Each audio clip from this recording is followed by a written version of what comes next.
Hello and welcome to tonight's Green and White podcast brought to you by Argyle Life. Do not adjust your connected devices due to every other member of the hosting team being engaged, incapacitated or abroad. Tonight you have me, James Stables, otherwise known as the typist behind One Team in Devon. Tonight we're here to recap Manchester City versus the giant killers of Plymouth Argyle. Some might say it was another master plan by Miron Muslit, but it was Maxi Talovierov who rose as if on the shoulders of giants to nod Argyle into an early lead. But Manchester City were able to call on some of their upcoming players, including a young, fresh-faced prospect called Kevin De Bruyne, to book City a place in the quarterfinals. With me tonight, after finally stopping crying their hearts out and never looking back in anger, is Sam, Graham, and Adam. So, boys, let's go through one by one and talk about the kind of overriding emotions from yesterday. Sam, what one word to sum up how you're feeling today? Proud. Graham, anything else other than pride? I think emotional. And Adam, how are you feeling after yesterday? Exhausted, but in a good way. Like kind of, you've had a really good workout and you're really tired afterwards. Like I'm very tired, but for good reason. Great. Well, Sam, why don't you take us through a sort of blow by blow rundown of everything that happened? Yeah, tired is a good one. I'm also very tired. I left at 6:30 yesterday morning and got in. Saw my bed at about 1:30, although I'm not as tired as the poor people in Cornwall who, for some reason, the Tamar Bridge was shut last night. So a lot of the people who went down the Cornwall had to go on the ferry. So I know my friends from St Austell didn't get in until 3:30. So feeling for them. Yeah, absolutely incredible day. We kind of all thought when we beat Liverpool that it couldn't get any madder of a cup run. We thought, it'll be like Burnley away or something just to bring us back down to earth. But no, the craziness kept on coming, and it was Man City away. We were all very excited, all the more so for the late kickoff. Gave us a chance to get there early, see a bit of Manchester before and hit the pubs, whatever. And we did. Really good, what's what I'm looking for? Good spirited atmosphere. All the Argyle fans nodding at each other, saying hello. Argyle fans really taking over the sitting centre, I think, for a large portion of yesterday afternoon. Approaching up to the ground, incredible stadium to look at, aesthetically from the outside. Maybe the atmosphere on the inside, not quite so much, but it's a really sort of futuristic looking stadium, isn't it? It's kind of like the new Spurs one in that respect. Considering it was actually built over 20 years ago, it's remarkable how good it actually does look for the age of the stadium. Game began. First 15 minutes, I did maybe fear for us a little. It looked like they were kind of just really, breaking us down quite a bit. They had that snapshot from Foden that whistled wide, a bit of a header into the arms of Hazard as well. And it just looked like they were breaking us down. We weren't really getting much of an outball. Just maybe for the first, not even the first, not even really the first 15. More like a 5 or 10 minute spell. From about minute 5 to about minute sort of 15, maybe. They just looked like they were getting control. But we settled. We settled brilliantly. We managed to find our outball. Bundu had an absolutely fantastic game. We'll talk about him in more detail later, but I'm mentioning him here briefly because he was the pivot behind how we really grew into the game. He showed for the outball brilliantly. He got us from one end of the pitch to the other brilliantly. And we really did start to get a little bit more into it. We naturally still didn't open them up a lot because it was an absolute David against Goliath contest. And I think the fact that Man City went such full strength, and I do apologise if I'm sounding a bit bunged up with the way I think half of Plymouth had caught some bug that went around yesterday in the away, and I think a lot of people are feeling similar. Probably like the football equivalent of like fresh as flu or something. But anyway, we then gradually got more and more control, more and more. Keeping them at arm's length. Naturally, we still weren't the dominant side, but it was really David against Goliath. The thing that makes it more impressive for me is that Man City were actually full length, full strength, beg your pardon. Or maybe not quite full strength. Haaland was on the bench, but much more full strength than Liverpool were against us. Much more full strength than Chelsea were against us all those years ago. It was pretty much a almost the first choice Man City team, barring maybe obviously Ortega in goal, McAteer up front, O'Reilly in defence. Barring maybe like 4 players, it was a full strength Man City team. So that makes it all the more impressive that we did go toe to toe with them. And then with our best counter attack in the game, we win a corner kick, and we all thought, well, we never score from corners. Probably not much going to happen here. And we did score, of course, directly from a corner from the first time probably since I think Dan Scar against Wickham at the end of 2022. We've had plenty of others. Well, I say plenty of others. We've had about 2 or 3 others where it's come from a corner routine. But in terms of literally the ball straight in to the defender, headed in, first Does time. Macaulay Gillespie against Bristol Rovers mean nothing to you, Sam? I knew there'd be one. Okay, fair enough. Adam had done me there. But still, the first time in nearly 2 years it's happened. So still quite a very long wait for that to happen. And yeah, the feeling of that going in, it was like it was in slow motion. It was like obviously from the far end and very high up. It was a bit of a weird angle. It was one of those where you're so used to seeing that hit the head and just whistle wide. There was that split second realization of, hang on, this is going in there. This is going in there. And then the absolute rapture of celebrations of that away end. I've never been in celebrations quite like that. When I say never, that's a lie. Probably Chelsea was on the par, but very rarely ever been in celebrations quite like that. It's the sheer shock of it. I've naturally been in games that have meant a lot more, like the Burton promotion game, the Port Vale title game, but purely for that sheer shock factor of, oh my goodness, we are actually winning. That was absolutely remarkable. People were jumping up and down, hugging each other, throwing themselves forward. It was absolutely remarkable. And we just thought at that point, come on, keep going. If we can just get in until half time, and we didn't quite get there. It was a bit of a soft free kick. I thought it's one of those whereby you've seen them given, but you've seen them not given as well. Could have gone either way. And nobody really picks up the run of O'Reilly, and he heads home.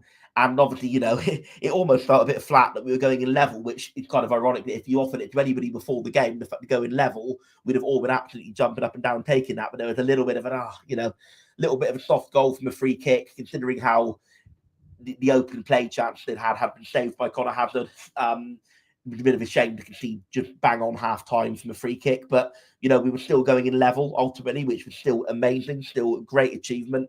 And we still had that memory forever. Second half, we just thought, I think what everybody was thinking was, let's just keep it level as long as possible, take them as deep as we can.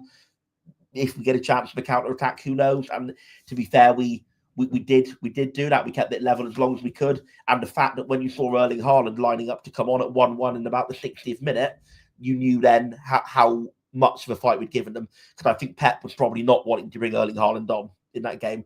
I think he was hoping they'd go 2 or 3-0 up by that point of the game, and Haaland could be rested for their game next weekend. But he did have to bring Haaland on, and that was a credit to how well we were doing.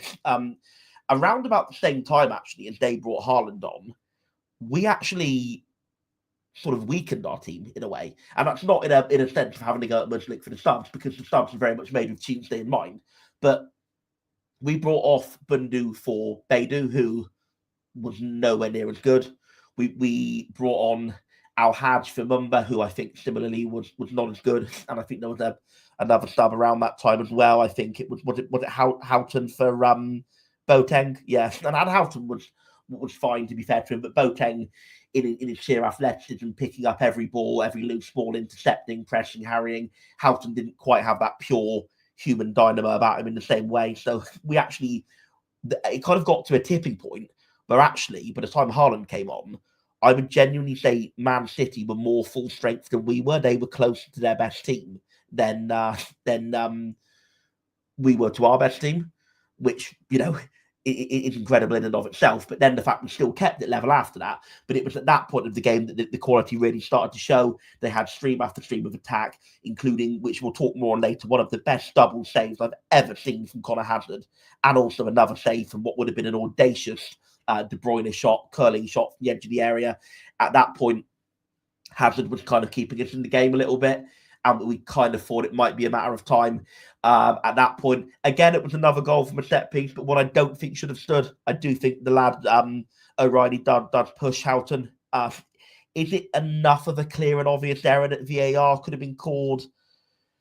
Probably not. I do think what with the directives that they're putting out, the bar for VAR is really high. And was it such a clear foul that I think it met the bar? No, but it's very much one of those. But like it's like umpires calling cricket. If the referee doesn't give it, there's no way it's getting overturned to be allowed either. So we got a bit unlucky with that one. And then, at that point, we then had to throw men forward.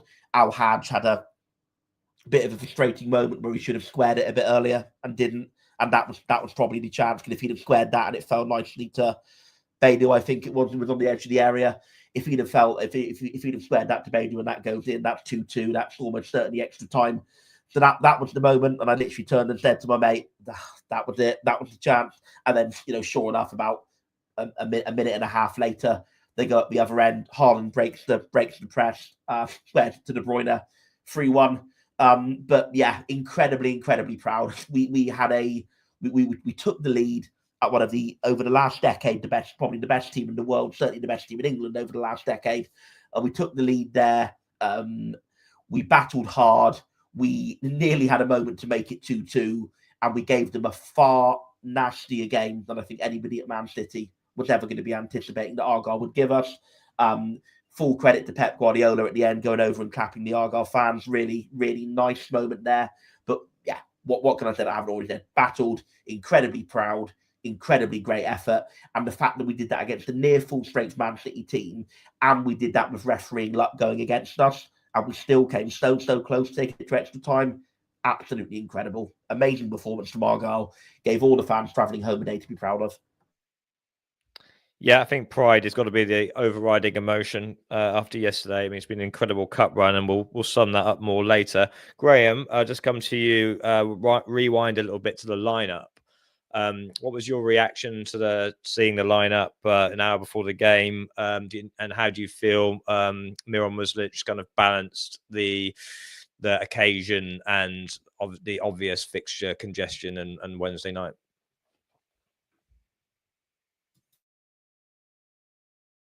Was injured, and Malachi Boateng came in his place. Otherwise, it would have been the team I would have selected. It was a bit weird because outside the ground, I saw this guy looking remarkably like Adam Randall, and I walked past him twice to think, has he got a twin brother? And it actually was Adam Randall, and I hadn't clocked that he was injured. But just a quick word on Boateng. He did actually play the full game, Sam. I don't know if you noticed. Obviously not, but because he was, I thought he was pretty seamless in the integration in the team, and not many people have highlighted his contribution, but I thought it was very promising.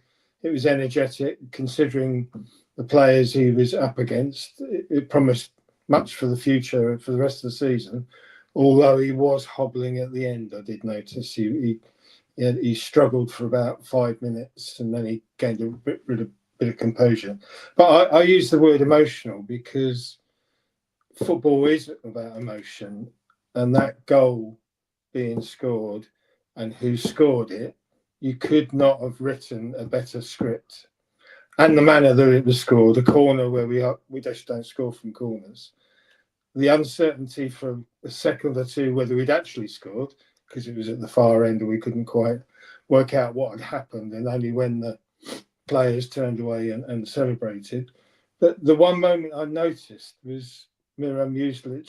He didn't celebrate the goal wildly like some of the other Argyle stuff, but he actually turned round to the Green Army and stood and looked at them and absorbed that elation. And football is about elation, moments that you remember, and anybody there would remember that moment for the rest of their days. I would, and I'm sure everybody else would. Sorry, I got so excited and knocked the screen over. It was one of the great moments in all my Argyle watching history, which is 5 decades. I'm not ashamed to say, I'm proud to say. So, yeah, So emotion and pride, obviously. And I kept counting every minute. I looked 5 minutes in, 10 minutes in, 15, 20. We kept going and we kept going. And that frustration of conceding the goal just before half time when Moose didn't quite cover the run of O'Reilly and he just got the nod in front. If he'd been more alert, he might have just blocked it off. But if we'd gone in 1-0 up, that would have been a very interesting second half, I think, because we were so solid, so organised. When you were elevated in the third tier, you could see the organisation, the way we were impenetrable. And can I give some credit to both Matty and Nathaniel? They were up against Jack Grealish and Bernardo Silva. Think about it, how they've tortured Premiership and European quality teams, and they stood their ground. They did really well, especially, I mean, Ogbetti's not been the favourite player for many fans, but I thought he did really well against Bernardo Silva. He didn't give him much option. I think Silva kept turning the ball inside, which was the success in itself. I can't recall that he ever got past him on the outside. It was just a shame the foul. He sort of couldn't get out of the way of it, but I think it was a foul when I looked at it on reflection. But emotion, when you come away, that stadium's fantastic. It's proper Premiership, start to finish. Seeing, I don't know if any of you saw the City coach arriving, the drama of it, the excitement of it, the buzz of it, and then you go in the stadium. It's just that view. It was elevated, but it's an architectural masterpiece as a stadium. Yes, it's a bowl, but it's so much better than the Emirates, better than Anfield. Not quite as good as Tottenham, perhaps, but it's an emotional experience. Everybody, all those Argyle families, 3 generations of fans going there, they will remember that day forever. And I just think it's fantastic. And yes, we lost 3-1. It's shame it was 3-1. It's a bit 2-1 would have been a fairer result, but emotional and a day to remember. Adam, you've been patiently waiting to get your word in for 17 and a half minutes. How do you sum up? What did you think of the balance of sort of Muzic's selection between this game and the forthcoming games? And can you sort of talk us through your view of the setup and game plan and a little bit of tactical analysis from your privileged position up there in the gods at the Etihad? Yeah, I know some managers say when they get a touchline ban, they get a much better view. I'm not sure I agree, but yeah, that one really did give me, the bird's eye sort of thing, as it was for all of us. Yeah, it's something I mentioned last week when there was the questions after the Cardiff game, thinking, oh, do we kind of throw or play the kids in this one, and then put all our eggs in the whole basket? I'm delighted we didn't. To be clear, this was a reward for everyone at the club to be involved in a game and an occasion like this, and the fact that we went just about as full strength as we could is a reflection of that. Now, admittedly, I did turn to a friend and say we possibly could have shut Erling Haaland down had we reciprocated and brought Victor Palsson on to deal with him. But I mean that is what it is. No, I'm really glad that we took it seriously. As to be fair, I think most of us did expect that we would. And in terms of your question of how it achieves the balance with fixtures going forward, I think we can be quite convinced. I look back at the Liverpool fixture, which was obviously a victory in slightly different circumstances, but that was with 25% of the ball, and that was with a lot taken out of those players' legs in that game. And 3 days later, we put 5 past a Millwall team who are pretty tight defence aside from that. So it can absolutely be used as a catalyst. And I think, generally speaking, as much as I look at yesterday as an occasion and a goal, a moment, I know Graham's mentioned it already, but the moment that goes in is something that's going to stay with me for years and years and years. And that is what football's all about. But if you want to look at the bigger picture and getting this balance right, I don't see why this can't act as a springboard for going forward. If you can't take confidence from putting that sort of spirited performance in against, as Sam has described them, the best team in the country for the last decade, then when can you? And it's something that I think really I want to see us keep putting in those sorts of spirited performances as we go. Now, on the tactical point, obviously, we can't play exactly the same way every week. You know, we're not going to be able to get away with going to Hull and keeping it as tight as possible and having one shot on goal. You know, that's a different expectation. But for the game that we had in front of us and the game that we played, particularly with the strength of the side, not only that we were facing, but how that got even stronger as we were going on in the game, I think we managed it brilliantly. To be honest with you, and there's it's weird to be sitting here talking about Manchester City, the all-conquering Manchester City, and thinking, do you know what?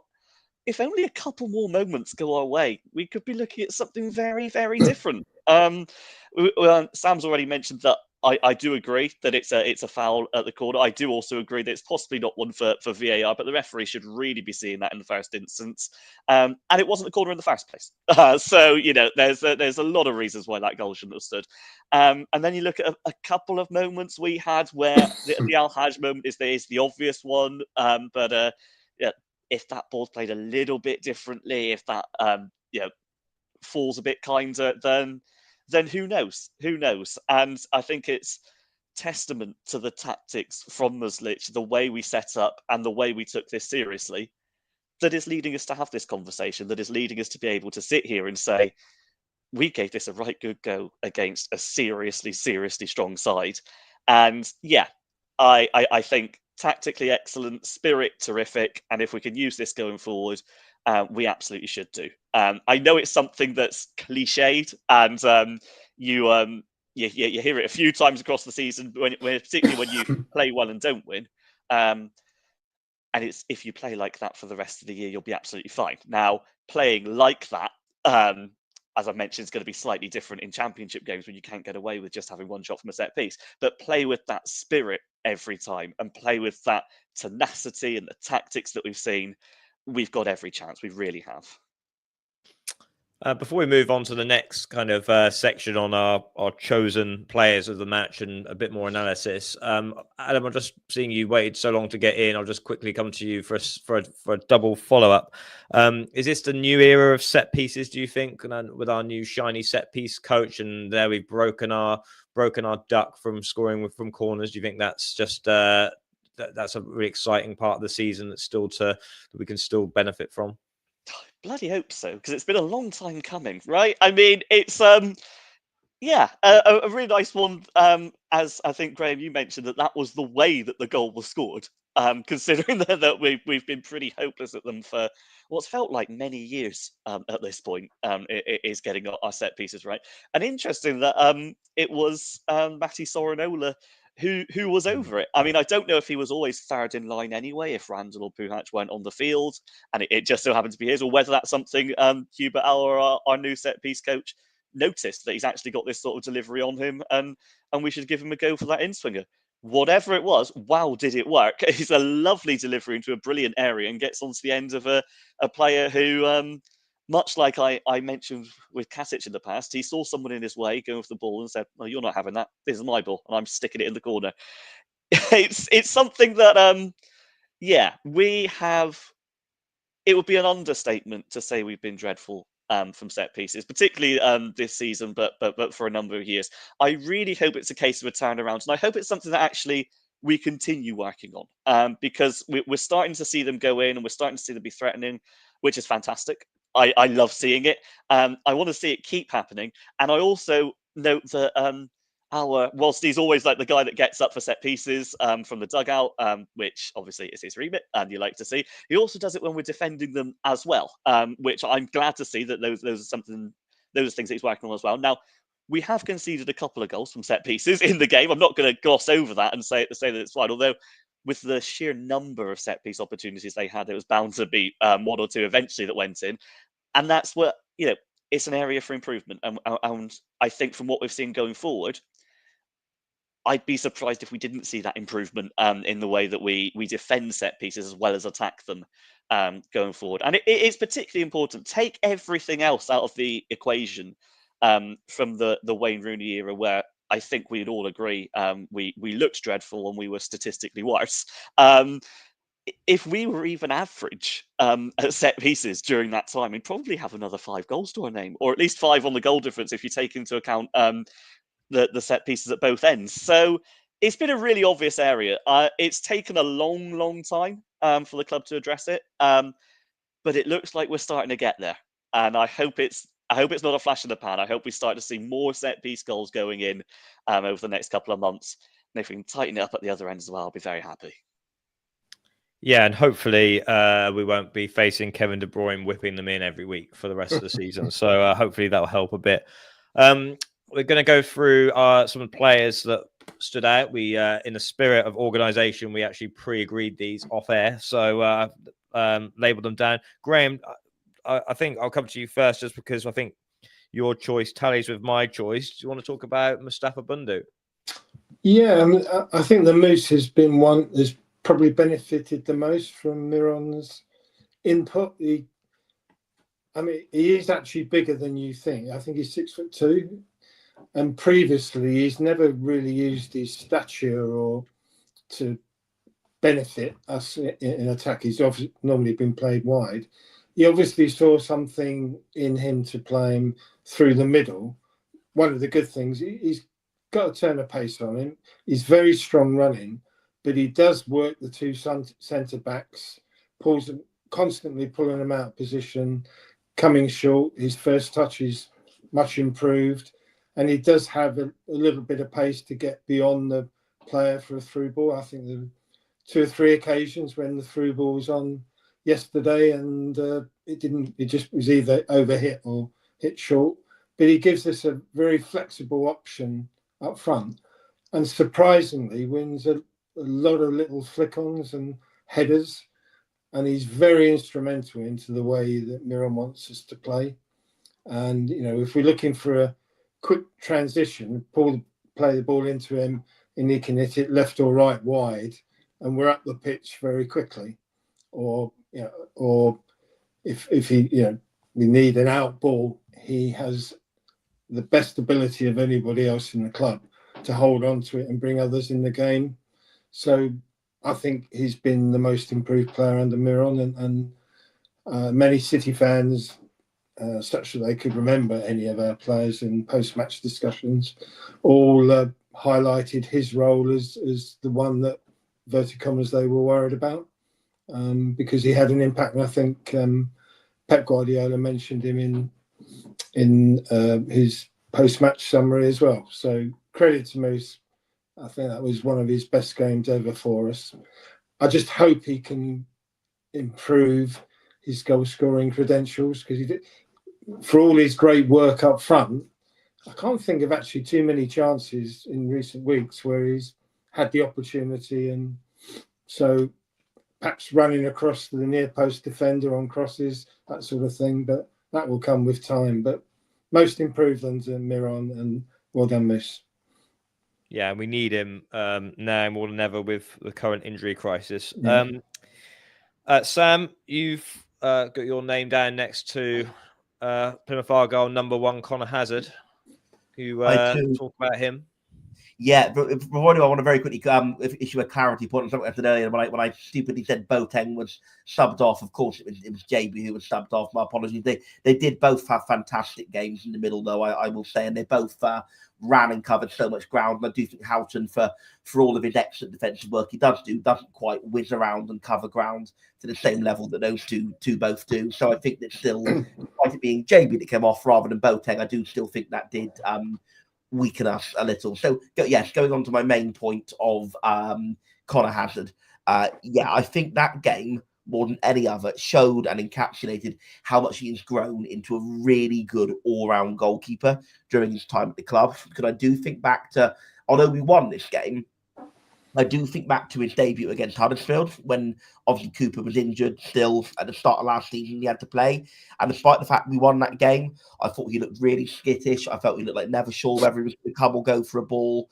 I think his distribution was really bad in that game. But seeing how he's grown and developed as a goalkeeper since then, it's an absolute pleasure to watch. He was very commanding of his area, as he has been all season. His command of area has come on absolutely leaps and bounds. And I think if that's the job of the goalkeeping coach, Daryl Verhagen, coming into play, then I think it shows what a good job he's doing in that regard. Certainly with Hazard, I think even with Grimshaw as well, actually, because in this couple of games back in the team, or his final couple of games before being dropped, even though he still wasn't good at commanding his area, I do think we saw some signs of improvement there. So, but certainly going back to Hazard, the command of area was superb all game. So many times he went for a high ball when one did come in. Distribution was still maybe a little bit hit and miss, but I do think getting better than it was. I think he maybe knows his limits a bit better and tries to get it more towards the middle of the park rather than out to the wings, because he knows often getting it out to the wings, it has a bit of a tendency to go out for a throw-in. But I think knowing his own weakness in that is a good thing. He gets more down towards the middle where Bundu can, as Graham said, can compete and knock it left or right. So credit to him for that. But the main thing I want to say about him yesterday was just the sheer number of excellent saves he made, because I would maybe disagree with Graham slightly saying that 3-1 wasn't a fair reflection of the game. I think it was, not against us. That's no downside against us, because Man City are such an excellent team. But I do feel that if we didn't have such a fantastic goalkeeper in goal, we may have gone 3-1 down a little earlier in the game. Because you've got so many shots. The De Bruyne angled one first half that actually we all, well, maybe not all thought, but some of us thought went out, just for a goal kick early on. But then we see on the replay, Hazard actually gets down really well and just tips it around the post. Whereas I think that's probably creeping into the corner. So again, vital save that would have stopped us going. I think stopped us going 1-0 down, or it might have been equaliser, but either way, prevented the goal. The early in the second half, there was a very quick, very sharp reflex save from Bernardo Silva, where he just gets down near post and bats it away. Then there was the what I alluded to, the De Bruyne curling shot in the second half. Again, it's one of those whereby it's not what you call like a high XG chance, because it was from such a audacious position. But Kevin De Bruyne, he makes chances that aren't good chances. He makes them into good chances because he's such an incredibly skillful player. That curling shot, edge of the box, again, it's going in the net most likely, and Conor Hazard has to react quickly and save it. And I'm saving the best one for last, because partly because it was the last one, and also because it's it's the best one. The incredible save from Haaland. It's one of those where if you look at it first, you maybe could be forgiven for thinking, you know what, it's not that great a save, it's gone straight at him. If you watch it again, how quickly he reacts, how quickly he moves his hand to make that save, even though it's going at him, he still has to move his arm to save it. He doesn't have to, go full stretch and move his body, but the sheer speed of that reflex save is absolutely incredible. And then it goes back to, I think, Bernardo Silva. There's a bit of debate about whether it was actually a double save, whether it should have been a corner or not, or whether it just went out. It's tough to say from the angle, but again, even for the Bernardo Silva follow-up, he shapes his body well and protects his goal. And it's one of those whereby even if he didn't touch it, he still ultimately had it covered anyway. So maybe it shouldn't have been a corner. But again, if it was a double save, it was an absolutely fantastic double save. If it was not a double save, then he still did well. And the first one was absolutely brilliant. That's 4 pretty breathtaking saves that he made. That if you have like a middle of the range, standard goalkeeper in, maybe they'll make 1 or 2 of those, but they certainly won't make all 4. Even for their first goal, he does well to even get close to it. He sort of gets just like a fingertip on it. But again, it's the reflexes.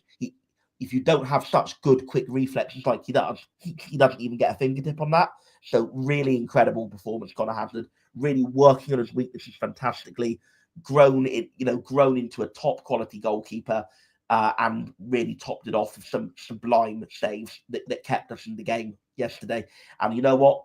Clearly, where that might be another thing to mention, James. New contract for Pleggy. We haven't touched on that yet, have we? But on the subject, with a new contract for Pleggy, I hope we're looking at tying Conor Hazard down to a new contract, because whether we're in League One or the Championship, he'll be a valuable player to have. And I hope those negotiations are ongoing, because if he's at a contract at the end of this season, we want to try and extend him, because he's not perfect yet, not the finished article yet. Still a couple of kinks to iron out, but really, really improving and really valuable player to have around the squad, and most likely actually in the first team.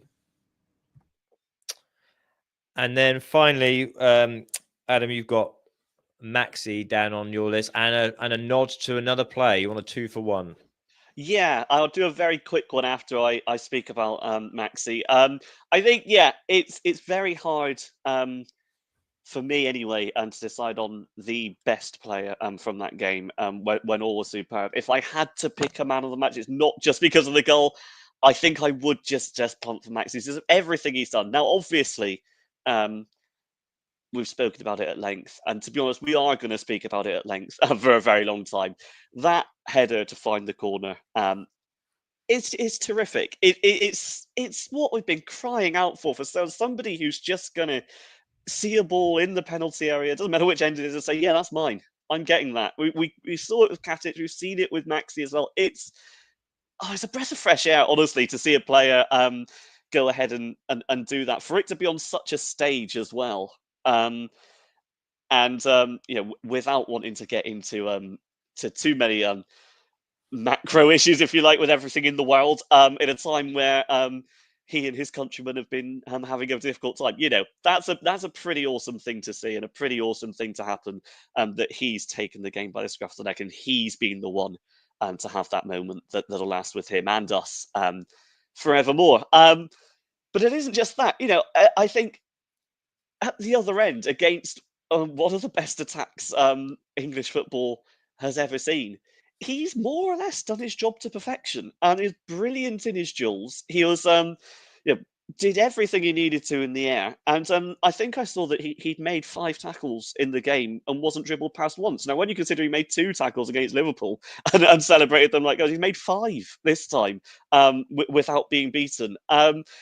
It's, a terrific performance in so many ways. And if there are regular readers of my work on the Argyle Life website, I won't trouble you with an entire run through now because we haven't the time. But there's just something I mentioned when Maxi first arrived about I don't know if everyone remembers the negotiations going through and things being leaked to the press saying, "Oh, mate, are there second thoughts? Is there something about a wage drop if it goes down, or some clause that we need to add in to protect him?"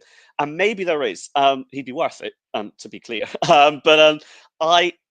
It makes me hope that we stay up even more, because I just got this lingering doubt that if we end up going down, there'll be some sort of an agreement saying, "Oh, we could possibly sell him on for a similar fee or small profit," and it's one of those where we wouldn't be able to see him develop as much. That may be me, being a doom monger when there isn't something there. Maybe I'm just being unnecessarily anxious. But regardless, the fact that I'm even thinking like that, and the fact that it's even going to matter, is testament actually to how well he's come into a new league and have that much influence straight away is incredible. And it's testament, as I say, to himself. It's testament actually as well to the recruitment team, who have got a lot of stick, I think, in the last year or so. Some of it has been fair and just, others less so.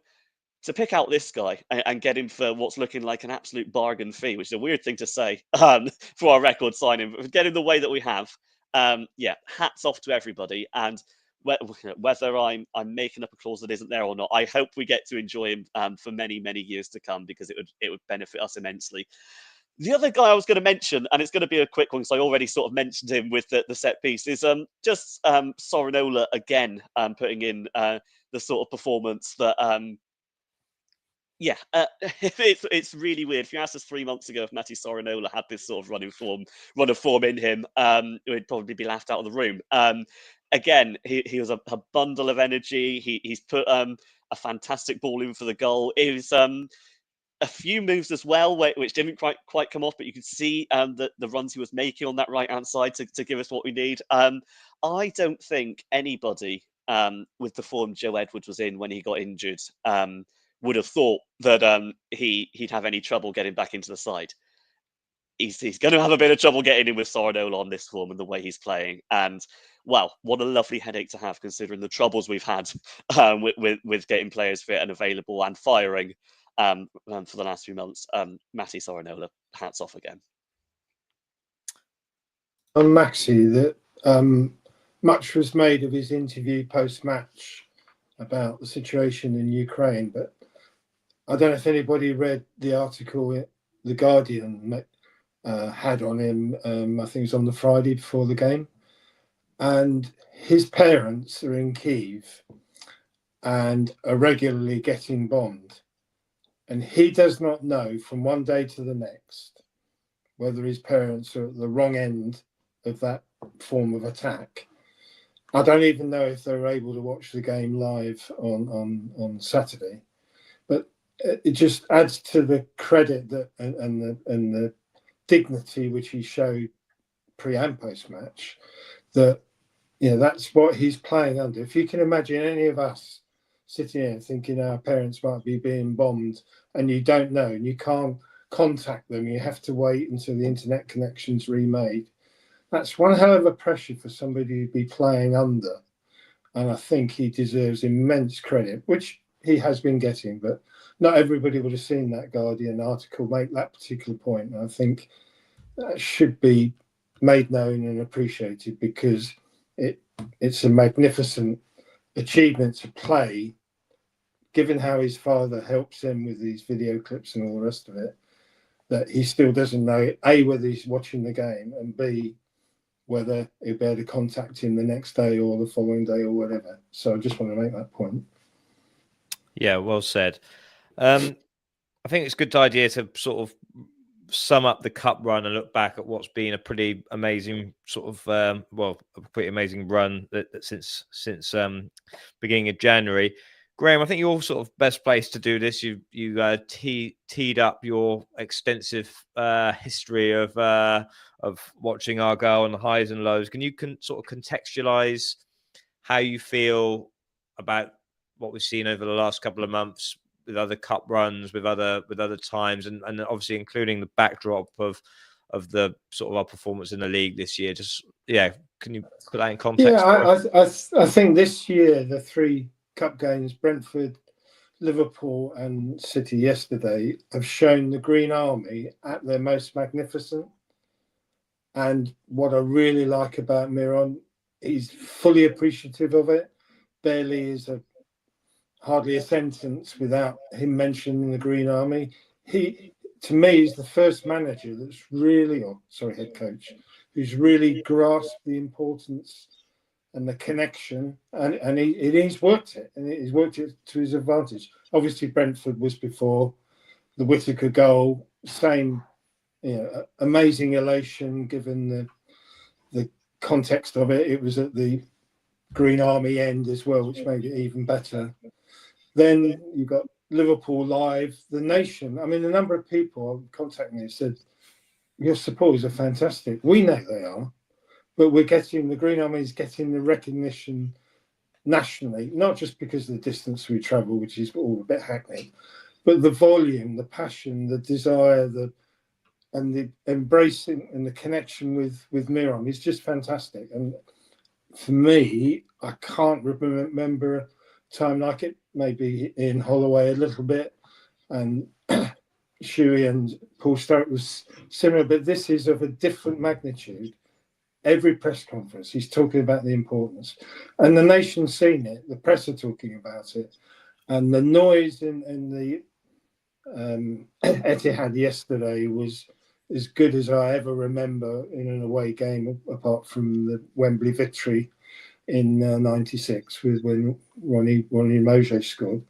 And that's what I remember about this cup run, is the Green Army's part in it, apart from the obviously highlights of the goals.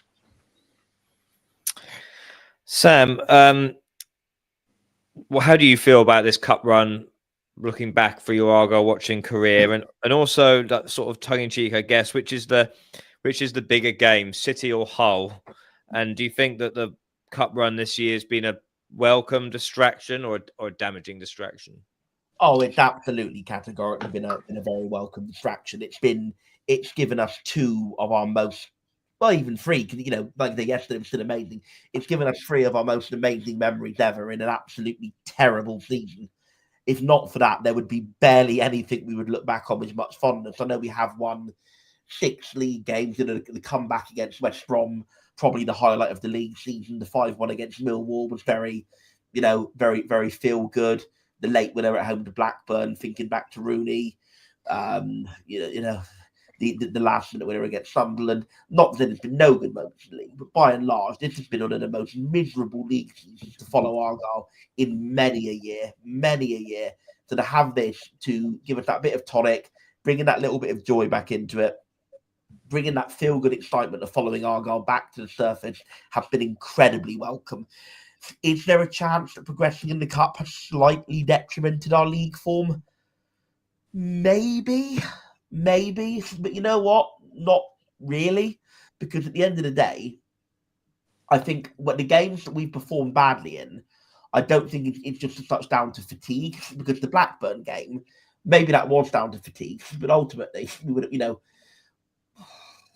okay, maybe it was slightly down to fatigue, but the Blackburn game a little bit. But ultimately, the Luton game and the Cardiff game, I think that there was other stuff we could have done better. That wasn't just the fact we were on our last legs. I think we were too defensive in those games, and without wanting to bring it onto a bit of a negative note after such a good day we had yesterday. I don't think we can really put it too much down to just not having the minutes in the legs, not having the energy. I think we maybe just made bad decisions. Players weren't making the right decisions on the pitch. Maybe set up a bit too defensively. In the Cardiff home game, we were kind of happy to almost sit in early on when it should have been a game we were pushing forward to win. Didn't really test their keeper when they had 10 men after going to 1-1. So ultimately, I think the games in the recent weeks that we've not done well in, it's not just down to fatigue. It's maybe fatigue is playing a part, but it's also just down to maybe bad decisions on the pitch and even to an extent in the dugout. So I don't think you can say that the Cup run had a negative impact on the league hugely. Maybe we might have turned one of those losses into draws. Maybe we might have turned one of those draws into a win. And yeah, if we go down by 1 point at the end of the season, then maybe we'll be saying, if not for that Cup run, maybe we would have stayed up. Maybe that will happen. But if it does, you know what? We go up and down all the time. I've been following Argyle 23 years. This week, in fact, the 5th of March 2002, my dad took me to my first ever game against York City and we won 1-0. So I've been supporting Argyle 23 years this week. God willing, if I have it in me and my body holds out, I'll be supporting Argyle for another 40, 50 years to come, hopefully, depending on how long I live to. But who knows? But the point I'm making is with that, we go up and go down all the time. That's just one of those things that happens in life. Beating Liverpool, taking the lead against Man City, those are things that most fans never get to experience in any lifetime. If we go down by a point or two, maybe it's worth it for that experience. That's what it's for. Maybe actually again after the Leeds game when we lose in the last minute and I'm punching the wall and going mad, maybe I'll think differently. But for now, that's what I think. And which one's a bigger game, Hull or Man City? Well, now it's Hull. Next game's the biggest game. Yeah. Adam, to sort of finish off, I guess, put you on the spot. Second part, I'll put you on the spot. Would relegation tarnish the memories of this Cup run? It would almost enhance them. is a weird way that I want to put. Now, that's not to say, I think, given the grand scheme of things, if I come to the end of the season, like Sam has said, and it's been 1 point, and if we didn't have this Cup run, we'd have probably survived, then I perhaps look back with a little bit of regret. But if we were to go through this season, never winning away from home in the league, we go down and it's a disappointing one, and yet we've gone to Brentford and won. We've beaten Liverpool and we've taken the lead at Manchester City. Slight tangent, but above anything else, isn't that the most brutal cup draw anyone's possibly ever had for 3 games? If we were one of the top 6 or a Premier League team, we were going to win this or trying to win this competition, that would be seen as a ridiculous number of games and the shame of the luck of the draw. But we took it in our stride, and if we end up not doing much in the league this season and go down, it's quite disappointing. And it's by a few points and the cup run probably wouldn't have made a difference, then if anything, I think we'll look back on that and go, Christ, that cup run, not only was it remarkable, it came in one of the worst seasons possible to follow Argyle. I think given the choice, would I have cut yesterday off, or would I have been happy conceding the last minute goal to Liverpool and eventually going out if it meant we stayed up by a single point? Maybe. But I think, generally speaking, I'm going to look back on this run with complete fondness, complete admiration for what everybody's achieved. And you can't really put a price on that. I think Sam's put it very nicely in the ways that teams win promotion sometimes, teams get relegated sometimes. Not a lot of teams will have a few weeks like we at Argyle have had. And you really can't put a price on that. Whether it's something we have to pay for as a result of relegation, possibly so be it. You might think that I'd researched this as a host of a eminent Argyle podcast, but do we have a final figure on the amount of money we've netted from the run? I think if you look at the Argyle analyst on Twitter, he put a Blue Sky, whatever he's on now. He put out a thread about it on numerous platforms. He estimates it to be around about 2 million-ish, which I think, based on the figures he's quoted, I certainly can't give a better estimate than that, based on the attendance revenue of the 3 games, 2 rounds worth of prize money, and 2 rounds worth of TV money. Probably about right, about 2 million-ish, give or take. Yeah, not bad. We've got a bit of money to spend if we ever get, depending on what league we get to spend it in. Right, well, I think that wraps up the cup run. It wraps up Man City. And so seamlessly, we should just move on to the bigger game of the week, which is Hull on Wednesday. Bit of a harsh. Do we feel it's a harsh rearrangement of that game to be placed straight in after the City game? I mean, we could have been hoping for that to be pushed into a month's time and got some players back from injury, right? Any thoughts on that? Open to anyone? I don't. There was never going to be a perfect time, because I think we're almost, for the rest of the season, midweek game and then Saturday game. The good thing is we're staying up. I think we're using Man City's training ground for the preparation. So, that's going to be nice for the players. But, that's one of the... Wasn't the whole game postponed because of the cup run anyway? So, same as the Luton game. So, that's the price you pay for staying in the cup, I suppose. But... in terms of preparation for it's quite an interesting one, because Hull have only won 2 games out of 17 at home this season, which is quite a remarkable statistic. And yet I think they've won the last 4 away games or something like that. They barely scored a goal a game at home. So everything's pointing towards this is our best chance to get that elusive away win.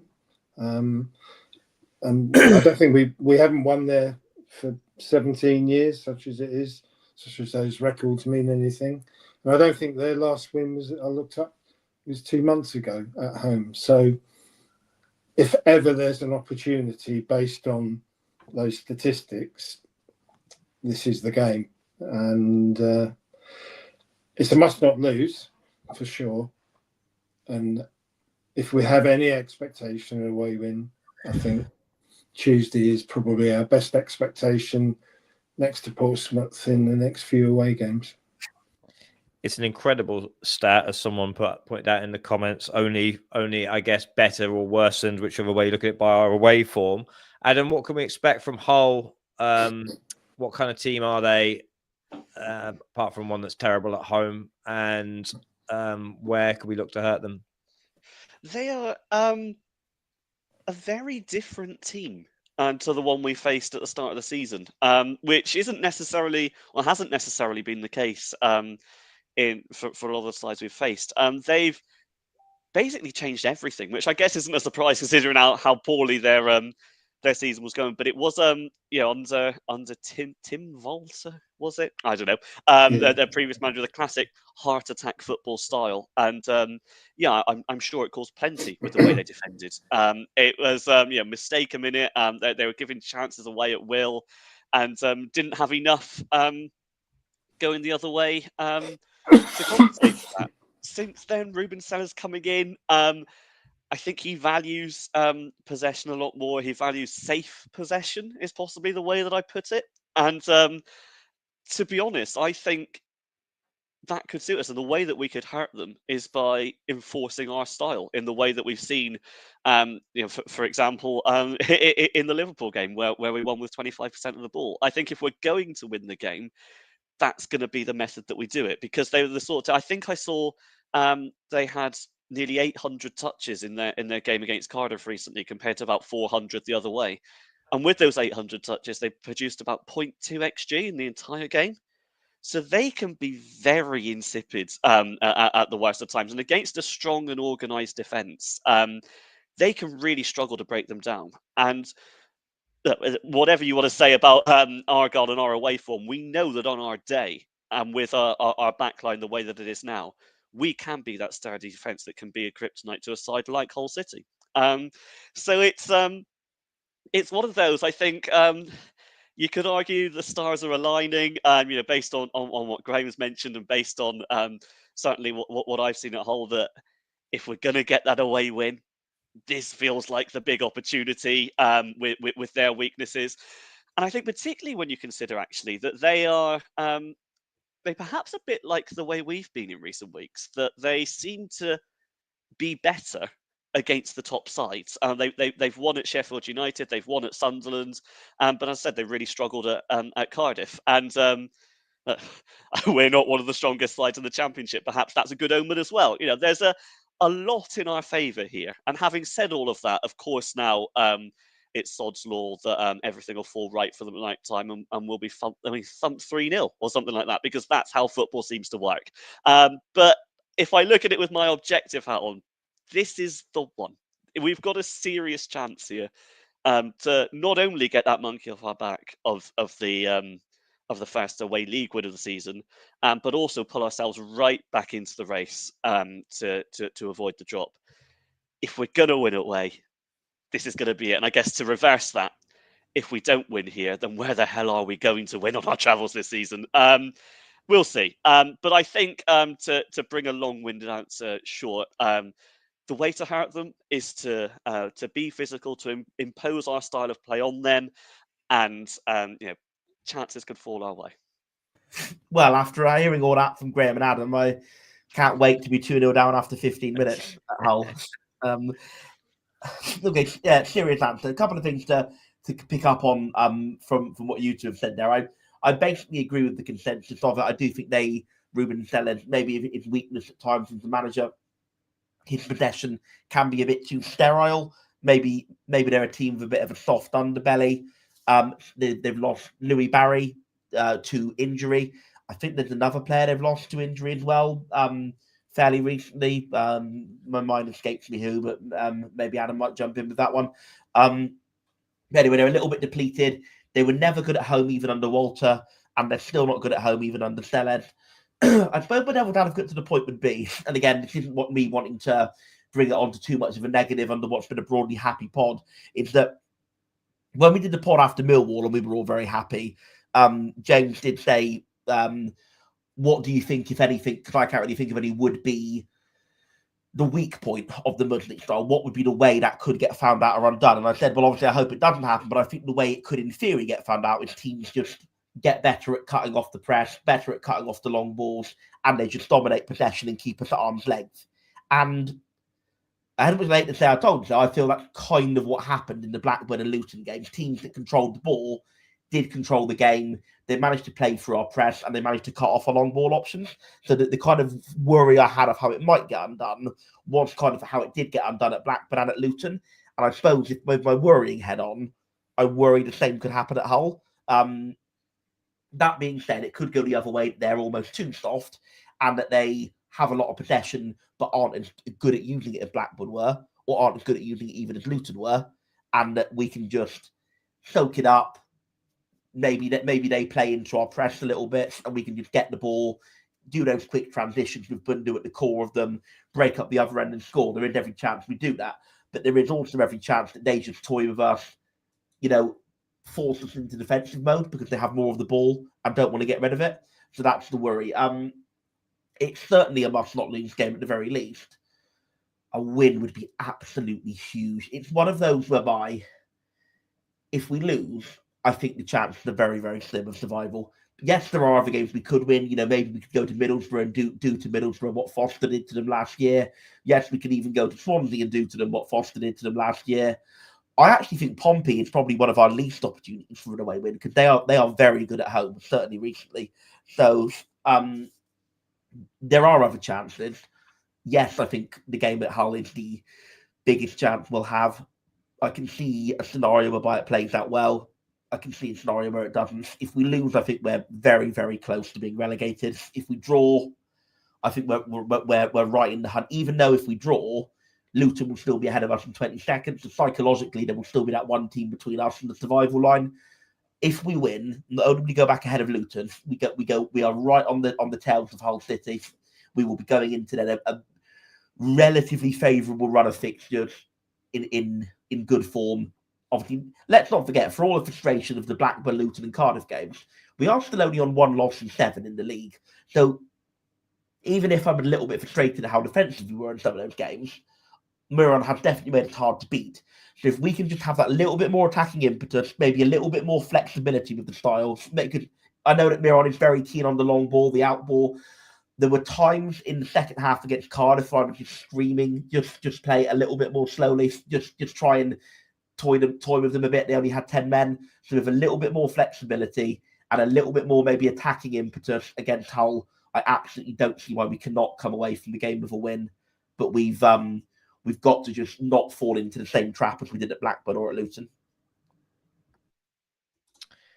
Graham, what's your feeling on selection? Because we kind of got our hands tied behind our back a little bit, and then we've got players with a lot of minutes and intensity in the legs after City. How are you seeing it? I think Puhat should come in for a better left wing back.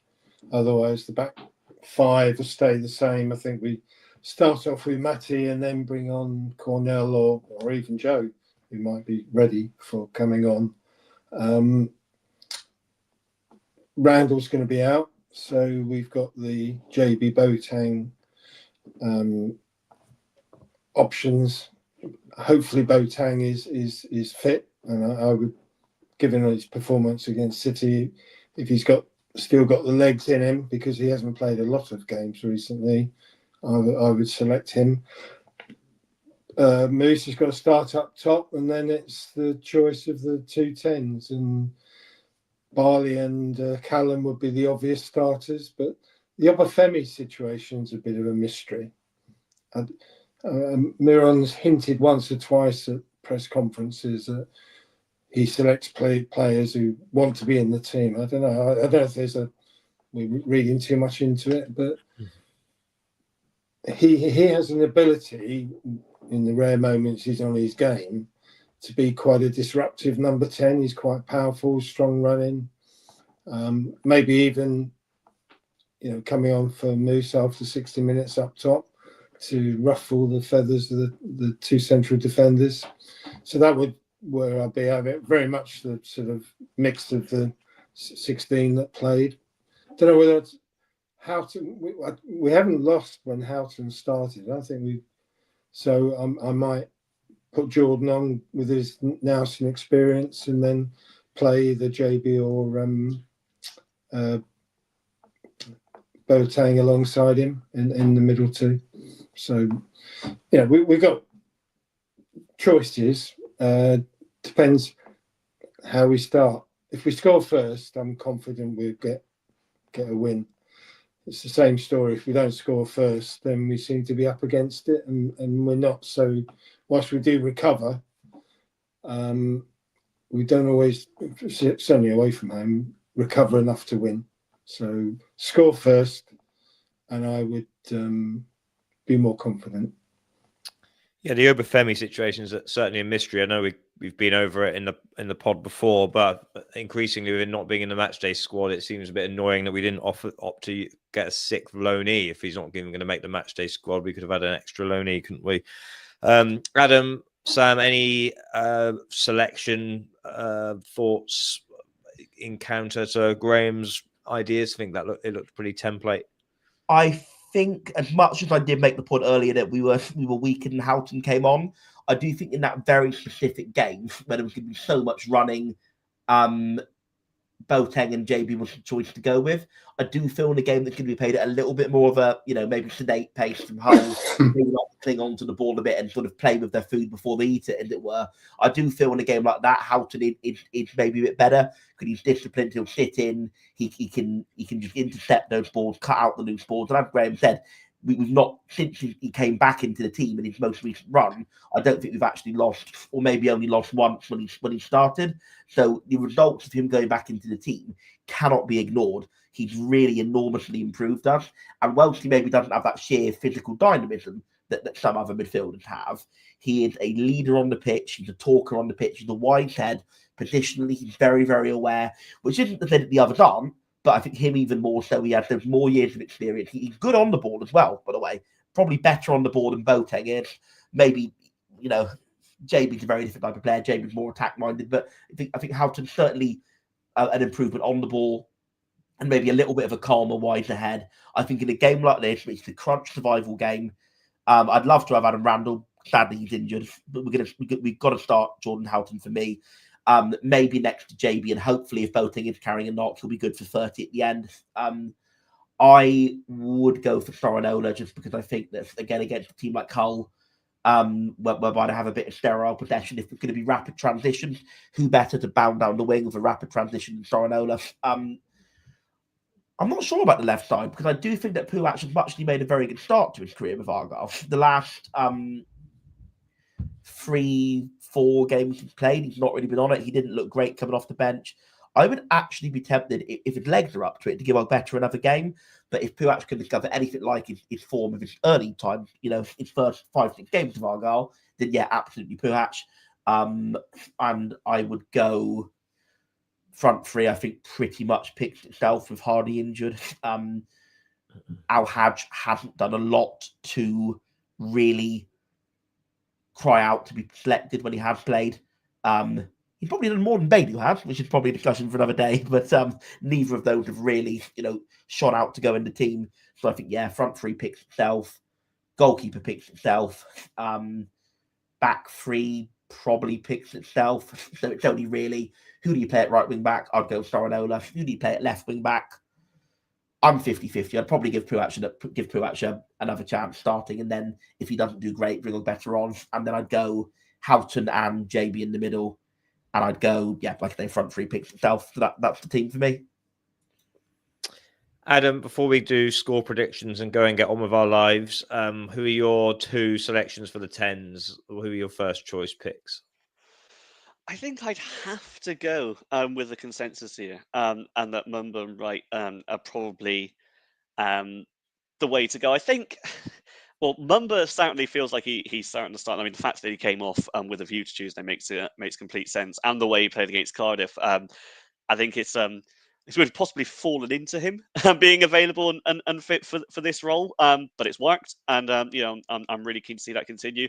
Callum Wright say a tough one, because I think there's a debate to be had about whether this game will suit him. On one hand, you can look at it and say, Hull have been known to make mistakes, admittedly not quite so much under this manager. Who do you want to press them into mistakes? Well, it's Callum Wright. He's going to be the perfect player for it. Another argument would be, well, they're so comfortable in possession. Having someone who's just going to press and get himself out of position and be passed around is going to be a waste of time. And he doesn't have, I guess, the technical ability of Rami Al-Hajj to make up for that when we do have the ball. All of that being said, I'd still pick him on balance, possibly as a regard to form, possibly as a regard to how he'd fit the mold, I guess, of what we're doing, more than looking at anything individual, and trust him, I guess, to do what he does best. It's it's a conversation for another day, but it's possibly a debate to be had about whether exactly our transfer window priorities were correct. That we're looking at Callum Wright and a converted wing back as our two best options in the tens at the moment.